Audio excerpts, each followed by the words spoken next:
اعوذ باللہ من الشیطان الرجیم بسم اللہ الرحمن الرحیم الحمد للہ رب العالمین والصلاة والسلام علی محمد وآلہ الطاہرین سیما بقیت اللہ۔ سلسلہ دروس زیارت مبارکہ آل یاسین، ہم اس سلام پر پہنچے ہیں: السلام علیکہ یا حجت اللہ و دلیل ارادتہ۔ سلام ہو آپ پر اے اللہ تعالیٰ کی حجت اور پروردگار کے ارادے کی دلیل۔ ہماری گفتگو جو ہے وہ حجت خدا میں جاری ہے۔ اس حوالے سے مزید کچھ نکات بیان کریں گے اور پھر ہماری اصلی گفتگو آج جو ہے وہ اللہ تعالیٰ کے ارادے پر ہے۔ جیسا کہ بیان کیا کہ حجت الہی جو ہیں وہ اس وقت امام زمان اجل اللہ فرجہ الشریف ہے، اور اللہ کی جو حجت ہے وہ واضح ہونی چاہیے، اور پروردگار کی حجت جو ہے وہ آج کے دور میں امام زمان علیہ السلام سے ہٹ کر قرآن مجید بھی ہے، لیکن وہ حجت صامت ہے، اور امام مہدی علیہ السلام جو ہیں وہ حجت ناطق ہے۔ ائمہ علیہم السلام نے ہمیشہ اپنے آپ کو حجت الہی سے تعبیر کیا، جیسے ہم دیکھ رہے ہیں احادیث میں ائمہ فرماتے ہیں کہ ہم اصل میں قرآن کے وارث ہیں اور اللہ تعالیٰ کی اس کے بندوں پر حجت ہے، جیسے کہ اصول کافی میں امام باقر علیہ السلام کا فرمان ہے کہ ہم اللہ تعالیٰ کی طرف سے اس کے بندوں پر حجت ہیں۔ ایک راہب نے امام صادق علیہ السلام سے پوچھا کہ آپ کو آیا تورات، انجیل یا اسی طرح دیگر انبیاء کی کتب کے بارے میں بھی علم ہے؟ تو مولا نے فرمایا کہ وہ سب ہمارے پاس ہے، یہ اللہ تعالیٰ نے ہمیں انبیاء کی وراثت کے طور پر عطا کیا، جس طرح خود پیغمبروں کو عطا ہوا ہمارے پاس بھی ہے، اور ہم ان کا مطالعہ کرتے ہیں۔ پھر امام نے فرمایا کہ اللہ تعالیٰ کی کوئی بھی حجت زمین پر ایسی نہیں ہے کہ اس سے کوئی چیز پوچھی جائے اور وہ کہے کہ میں نہیں جانتا۔ ایک عالم دین کے لیے یہ کہنا تو صحیح ہے کہ اگر وہ کسی مسئلے میں کہہ دے کہ مجھے علم نہیں ہے یا ابھی میں نہیں جانتا، میں اسے تحقیق کر کے آپ کی خدمت میں بیان کروں گا، لیکن ایک امام معصوم جو کہ حجت خدا ہے، اس کے لیے یہ شائستہ نہیں ہے کہ اس سے کوئی سوال ہو اور وہ کہے کہ میں نہیں جانتا۔ اس لیے اللہ نے اپنی حجتوں کو تمام تر علوم، حتیٰ گزشتہ انبیاء کی کتب سے بھی جو علوم تھے ان سے بھی نوازا ہے۔ اب ہم گفتگو کریں گے کہ یہ جو اس سلام کے اندر امام زمان علیہ السلام کو اللہ کے ارادے کی دلیل کے طور پر پیش کیا گیا ہے، یہاں ارادے سے کیا مراد ہے؟ پروردگار کا جو ارادہ ہے اس پر بہت زیادہ گفتگو ہے، مختلف علوم اس پر گفتگو کرتے ہیں۔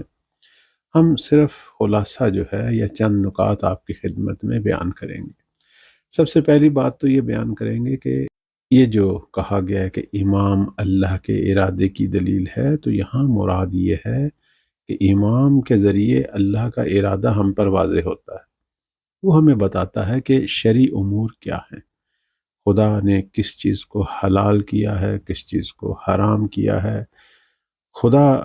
ہمارے لیے کیا فرامین صادر کر رہا ہے۔ تو وہ اللہ کے ارادے سے جو چیزیں صادر ہو رہی ہیں وہ امام کے ذریعے ہم تک پہنچ رہی ہیں۔ البتہ اس زمانے میں جب پیغمبر اسلام صلوات اللہ علیہ خود تشریف فرما تھے تو ان کے ذریعے پہنچتی تھی، اور ان کے بعد جو ہے ان کے جانشینوں جو کہ حجج الہی ہیں ان کے ذریعے ہم تک پہنچ رہی ہیں۔ ہماری جو احادیث کی کتب ہیں وہاں پروردگار کے ارادے پر بہت ہی دقیق جو ہے وہ گفتگو ہے، اور ائمہ کے بہت ہی علمی اور بہت زیادہ قابل غور فرامین ہیں، لیکن ہم ان سے کچھ نکات لیں گے۔ مثلا اصول کافی میں ایک مقام پر معصوم یہ فرماتے ہیں کہ اللہ کے علم سے اس کی مشیت، اس کی منشا جو ہے وہ ظاہر ہوتی ہے، اور اس کی مشیت اور منشا سے اس کا ارادہ ظاہر ہوتا ہے، اور اس کے ارادے سے اللہ نے جو تقدیر اور قسمت یا جو کچھ ہمارا مقدر قرار دینا ہوتا ہے وہ اس سے ظاہر ہوتا ہے، اور اس مقدر سے جو ہے وہ خدا کے حکم جو ہیں وہ ظاہر ہوتے ہیں۔ فرماتے ہیں کہ علم جو ہے وہ اللہ کی مشیت پر مقدم ہے، اور مشیت جو ہے وہ اللہ کے ارادے پر، اور ارادہ جو ہے وہ اللہ کی قرار دی گئی ہوئی تقدیر پر، کہ جو کچھ پروردگار نے ہمارے لیے تقدیر میں لکھا ہے اس پر مقدر ہے۔ اسی طرح امام صادق علیہ السلام کا یہ بھی فرمان ہے اصول کافی میں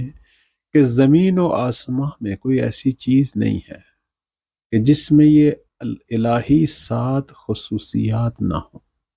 یعنی یہ 7 خصوصیات اس کے اندر اللہ نے پیدا کی ہیں۔ ایک، وہ خدا کی مشیت اور منشا کے مطابق ہے۔ 2، وہاں اللہ کا ارادہ ہے۔ تیسری چیز، اللہ نے وہاں ایک تقدیر یعنی ایک مقدر جو ہے وہ لوح محفوظ میں قرار دیا ہے مثلا، اور پھر قضا یعنی خدا کا وہ حکم ہے، اور پھر وہ اس پر اللہ کا اذن بھی ہے، اور پھر وہ خدا کی جو تکوینی کتاب ہے جس میں ہر چیز کا علم ہے وہاں بھی وہ لکھی جا رہی ہے، اور وہ زمانے میں بھی داخل ہے۔ کوئی بھی ان 7 خصوصیات سے نہیں نکل سکتا۔ اگر کوئی سمجھتا ہے کہ وہ ان 7 خصوصیات میں سے کسی ایک خصوصیت سے نکل جائے تو گویا اس نے کفر کیا۔ ایک اور بہت ہی قابل غور فرمان ہے امام تقی علیہ السلام کا۔ فرماتے ہیں کہ اللہ کے 2 طرح کے ارادے ہیں۔ ایک ارادہ قطعی اور یقینی ہے کہ جس نے ہر صورت میں نافذ ہونا ہے، جبکہ ایک ارادہ جو ہے وہ غیر قطعی ہے۔ جس طرح آپ دیکھتے ہیں کہ ہمارے بسا اوقات اعمال باعث بنتے ہیں، زندگی طولانی ہو یا مختصر ہو، موت جلدی آئے یا دیر سے آئے مثلا، اسی طرح معصوم فرماتے ہیں کہ اللہ کے 2 ارادے ہیں۔ ایک ارادہ یقینی ہے کہ جس نے ہر صورت میں نافذ ہونا ہے، وہاں ہمارا کوئی عمل یا ہماری کوئی بات جو ہے وہ اثر نہیں رکھتی۔ ایک جگہ پہ اللہ کا ارادہ جو ہے وہ غیر قطعی ہے، یعنی وہاں خدا کچھ اور چاہتا ہے، ظاہر کچھ اور کرتا ہے۔ مثلا پروردگار بظاہر روک رہا ہے لیکن اصل میں چاہ رہا ہے، اور ایک جگہ پہ پروردگار جو ہے وہ حکم دے رہا ہے لیکن اصل میں وہ نہیں چاہتا۔ اس کے بعد معصوم نے فرمایا کہ آیا آپ نے نہیں دیکھا کہ اللہ نے حضرت آدم اور ان کی جو زوجہ تھی ان کو منع کیا تھا کہ اس درخت سے آپ نے نہیں کھانا، حالانکہ خدا یہ چاہتا تھا کہ یہ کھائیں اور یہ چیز بہانہ بنے ان کا دنیا میں جانے کا۔ اس لیے اللہ کی اصل میں جو مشیت تھی وہ یہی تھی کہ وہ کھائیں، نہ کہ وہ نہ کھائیں، حالانکہ ان دونوں کا جو ارادہ ہے وہ اللہ کے ارادے پر مقدم نہیں ہوا، انہوں نے ویسے ہی کیا جس طرح خدا چاہتا تھا۔ اسی طرح اللہ نے حضرت ابراہیم علیہ السلام کو حکم دیا کہ اسماعیل کو ذبح کرے، حالانکہ خدا نہیں چاہتا تھا کہ اسماعیل ذبح ہو، چونکہ اگر وہ واقعاً اللہ چاہتا ہوتا تو کبھی بھی حضرت ابراہیم جو ہیں وہ اس عمل سے بچ نہ پاتے، وہ حتماً جو ہے وہ ذبح کرتے۔ آخر میں جو چیز ظاہر ہوئی ہے وہ یہ ہوئی کہ اللہ نہیں چاہتا تھا کہ جناب اسماعیل جو ہیں وہ ذبح ہوں۔ یہاں ایک سوال ہے کہ یہ اللہ کا جو ارادہ ہے یہ اس کی صفت ذاتی ہے یا صفت فعل ہے، کیونکہ دونوں میں فرق ہے۔ صفت ذاتی جیسے پروردگار کی زندگی ہے، پروردگار کا علم ہے، پروردگار کی قدرت ہے، لیکن ایک ہوتی ہے صفت فعل، جیسے خدا خلق کر رہا ہے، کبھی خلق کرتا ہے کبھی خلق نہیں کرتا، مثلا زندہ کر رہا ہے، مار رہا ہے، بخش رہا ہے، انتقام لے رہا ہے۔ تو مرحوم کلینی جو اصول کافی کے مصنف ہیں وہ لکھتے ہیں کہ یہ بظاہر صفت فعل ہے، کیونکہ اللہ کے ارادے میں جو چیزیں سامنے آ رہی ہیں وہ دونوں طرح کی یعنی موافق اور مخالف دونوں اللہ پر اطلاق ہو رہی ہیں۔ مثلا انتقام لینے کا مخالف جو ہے وہ بخشنا ہے، تو خدا کبھی بخشتا بھی ہے اور کبھی انتقام بھی لیتا ہے، تو بس یہ دونوں صفت فعل ہیں، نہ کہ صفت ذات ہے۔ آپ دنیا میں دیکھ رہے ہیں بعض چیزوں کو اللہ چاہتا ہے، بعض چیزوں کو نہیں چاہتا، بعض چیزوں پہ راضی ہے، بعض چیزوں پہ نہیں راضی۔ تو اگر اللہ کا ارادہ اس کی صفت ذات ہوتا تو کوئی بھی پھر اس کی خلاف ورزی نہ کر سکتا، کسی کی جرت نہ ہوتی کہ وہ اللہ کے ارادے کی جو کہ اس کی صفت ذات ہے اس کی خلاف ورزی کرے۔ تو بس یہاں معلوم ہوتا ہے کہ یہ افعال کی صفات ہیں، چونکہ پھر یہاں پروردگار نے گویا ہمیں اختیار دیا ہوا ہے،